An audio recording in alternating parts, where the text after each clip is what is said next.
About Fuzzi for also differential privacy in an imperative setting. Take it away, Heng Chu.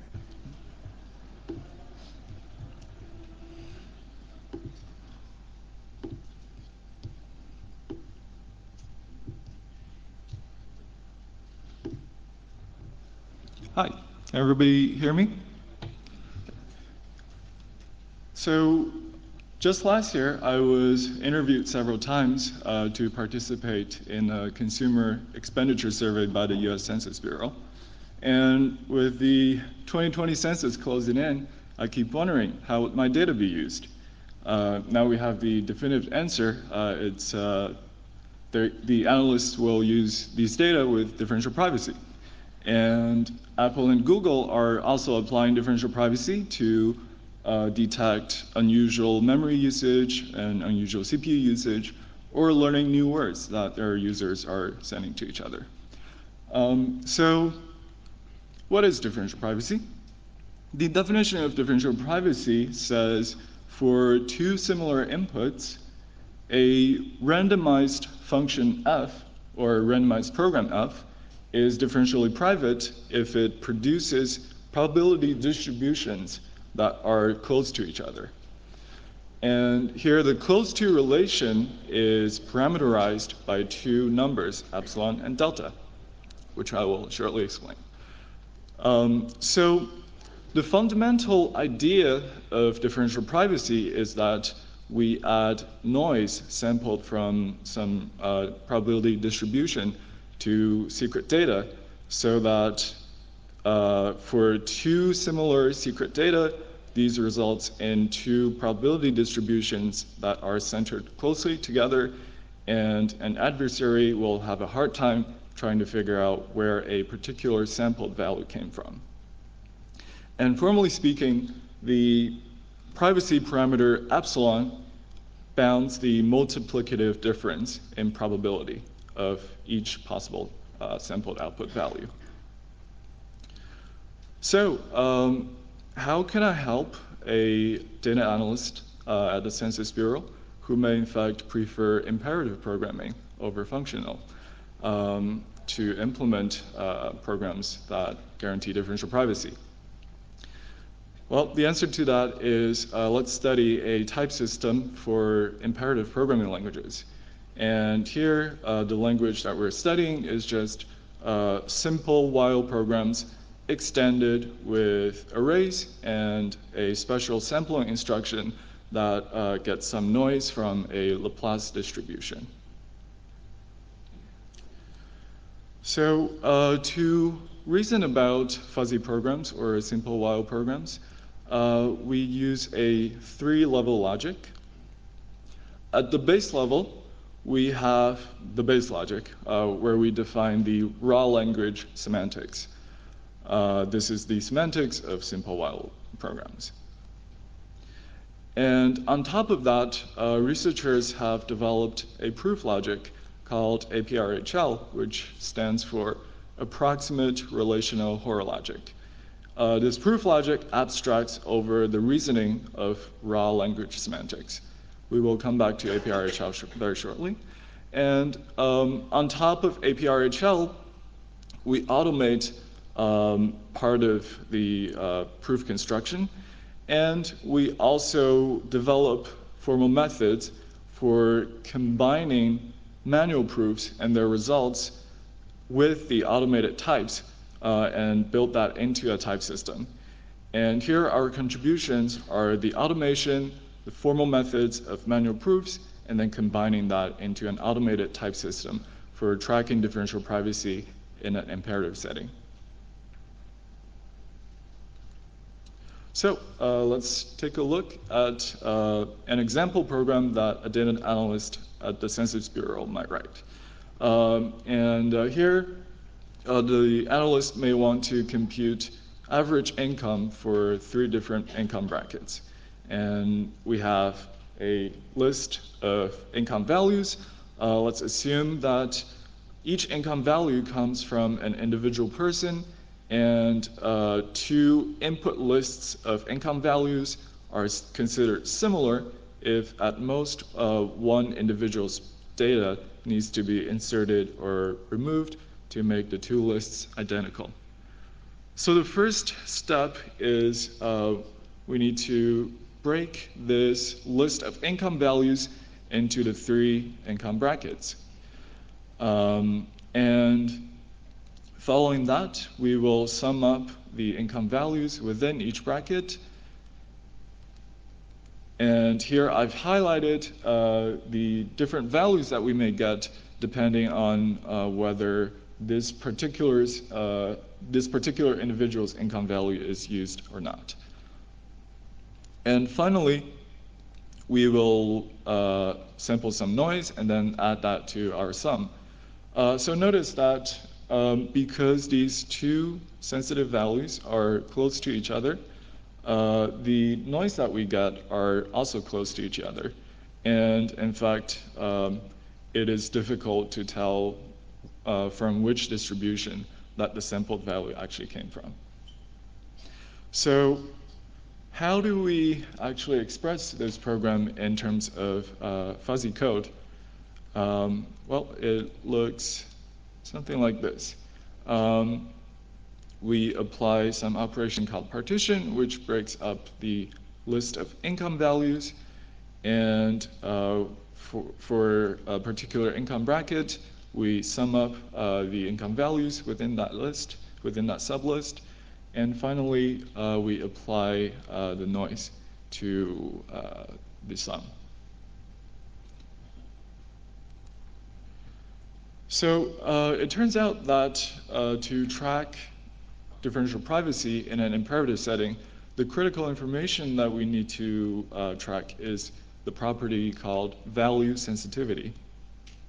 And value sensitivities are an upper bound on the difference of program values between two executions. So we track value sensitivity using typing contexts gamma, and then we update them and propagate the sensitivity information using a Hoare triple that looks like this. And here we show an example typing rule that demonstrates the compositional nature of differential privacy. And that is, if we had two programs that are epsilon delta differentially private and epsilon prime delta prime differentially private, then their sequential composition is another differentially private program whose privacy parameters are added up. So previously we mentioned that we have methods of developing manual proofs. And the reason that we need these manual proofs is that there are many building blocks of differential privacy whose properties are, privacy proofs are non-trivial, and the type system cannot derive it easily. So to do that, we need to drop down to the middle level APRHL. So APRHL, standing for Approximate Relational Hoare Logic, is an extension of the original Hoare logic. Just to recap, Hoare logic is a proof system in which we can write down proofs of imperative programs in a mechanical way. And we express these program properties using a triple that looks like this. So here, P is some predicate that describes the program state that we're starting in, and Q is describing the program state after executing the program on the starting program state. And this triple involves the program that we're specifying. So the way we interpret a triple like this is just for starting at any program state M described by P, after executing the program, we end up in a program state N described by Q. So the relational fragment of APRHL comes from the relational Hoare logic developed by Nick Benton. And this relational extension allows us now to specify a pair of imperative programs and study how they relate to each other. And this extension involves allowing relational predicates, P and Q, which now describe a pair of program states.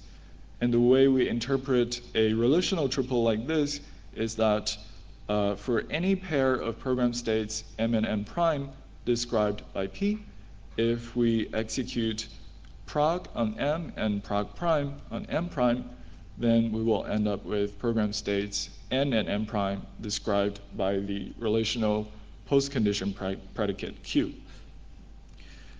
And finally, approximate relational horologic, it adds the abstractions over the probability distributions used by differential privacy. And on top of that, it tracks the privacy parameters induced for satisfying these relational predicates.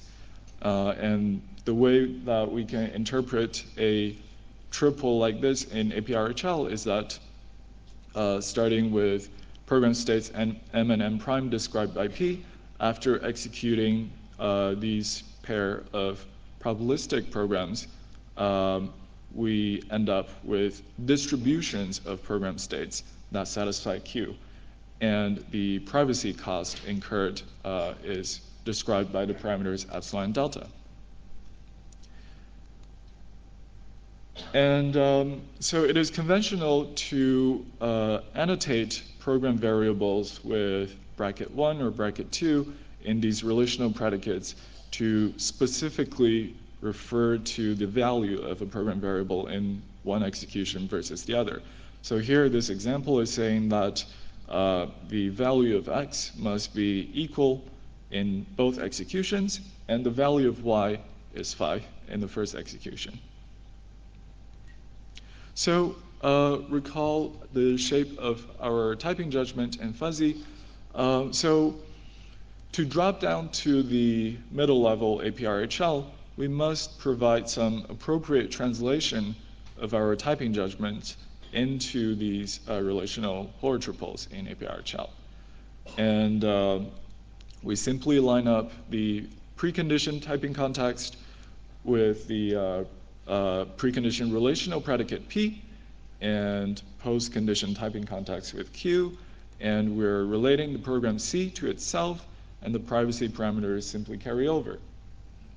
So it turns out an adequate translation is simply translating the sensitivity informations that we keep track of pointwise for each program variable.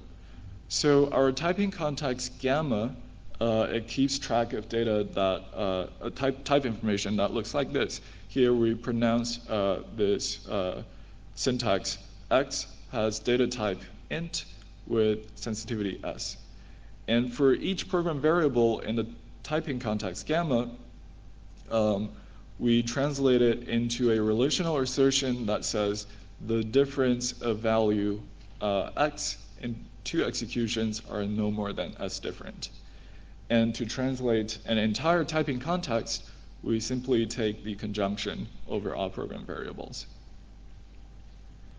And using this method, it has allowed us to develop proofs and push back their sensitivity results back into the type system for several mechanisms, such as BMAP, which applies a uniform transformation over data in a list, and partition, which breaks up a list of sensitive information according to some criteria specified by the programmer, and several others.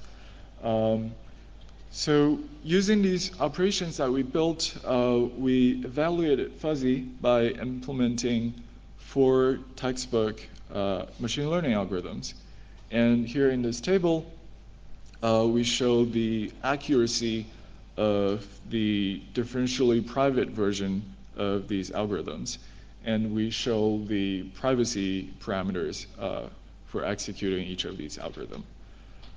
We have also implemented the corresponding non-private version of each of these algorithms and compared their accuracy in our paper. And in all 4 case studies, we only see a marginal drop in terms of accuracy. So Fuzzi is inspired by a lot of work on differential privacy and this semantic foundational treatment of types. Here on the left-hand side, we see the original distance makes the types grow stronger paper, which inspired the sensitivity type system of Fuzzi. And on the right-hand side, we have a rich history of foundational works. And in our case, we have applied foundational methods to the domain of differential privacy, but researchers have also used similar techniques to study memory safety for the programming language Rust. So to conclude, we developed a lightweight, high-level sensitivity type system for tracking differential privacy in an imperative language. And we show how to push the results of manual proofs of differential privacy back into the type system. And we evaluate our theory and implementation for textbook machine learning algorithms. That concludes the talk, and I will take questions.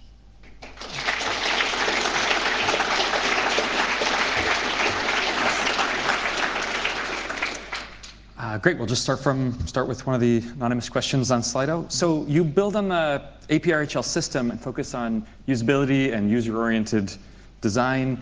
How much expertise in APRHL does one need to, and on the meta theory to write these programs to do this?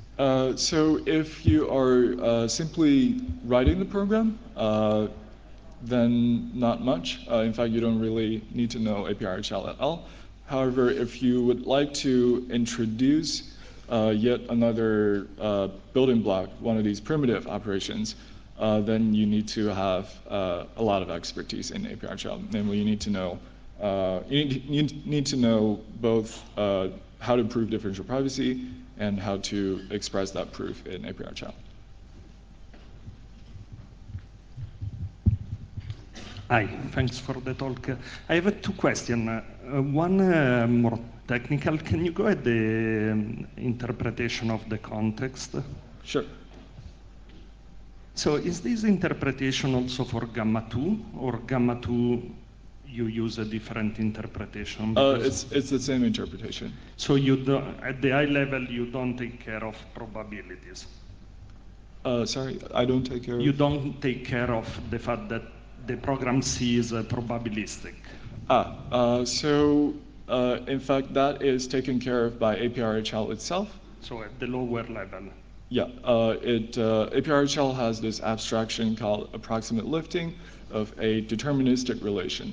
So even though here the interpretation of gamma 2 looks like a deterministic relational assertion, the actual interpretation in APRHL is a relation over probability distributions produced by C. Yeah, so my question is whether you were doing this also at the high level, or you just need to do it at the APRHL level? You just need to do it at the APRHL level. Yeah. And the other question is, can you go to the experiments? The experiments? Yeah. Okay. Yeah. Do I understand well that in the last one you use epsilon equal to 21?